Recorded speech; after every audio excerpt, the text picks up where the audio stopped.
అపోస్తలులు, ప్రవక్తలు, సువార్తికులు, కాపరులు, ఉపదేశకులు దేవుడు మనకు అనుగ్రహించిన ఈవులు. ఓకే, వీళ్ళందరూ ఎవరు? దేవుడు మనకు అనుగ్రహించిన ఈవులు. వీళ్ళే లేకపోతే మన దాకా సువార్త రాదు. సువార్త తెలిసిన ఒక సంఘంగా మనం కట్టబడం. సంఘంగా కట్టబడిన సిద్ధాంతపరమైన పునాదులు మనకు తెలిసేవి కావు. ఇవన్నీ కూడా ఈరోజు సంఘము నేర్చుకొని, సంఘము క్షేమంగా ఉండి అభివృద్ధి చెందుతూ, సంఖ్యలో విస్తరిస్తూ, ఆత్మీయతలో కూడా విస్తరిస్తూ, పరిపూర్ణత అనే దిశగా సంఘం అడుగులు వేయడానికి ఈ పాత్రలను దేవుడు వాడుకుంటాడు.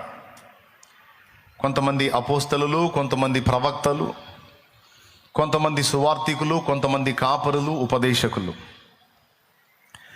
వీళ్ళని దేవుడు ఏర్పరచుకున్నాడు. సంఘమునకు దేవుడు అనుగ్రహించిన ఈవులు భక్తులు. పాత నిబంధన భక్తులు కావచ్చు, క్రొత్త నిబంధన భక్తులు కావచ్చు. ఎవరి ద్వారా అయితే మనం సువార్త విని రక్షణలోనికి వచ్చామో, ఎవరి ద్వారా మనం దేవుణ్ణి కనెక్ట్ అయ్యామో, ఎవరి ద్వారా సత్యమును నేర్చుకున్నామో, ఎవరి ద్వారా మనం పరిపూర్ణత వైపు నడుస్తున్నామో, ఆ దైవజనుడు, ఆ దైవజనురాలు దేవుడు నీకు అనుగ్రహించిన ఈవి బహుమానము, గాడ్ గిఫ్ట్.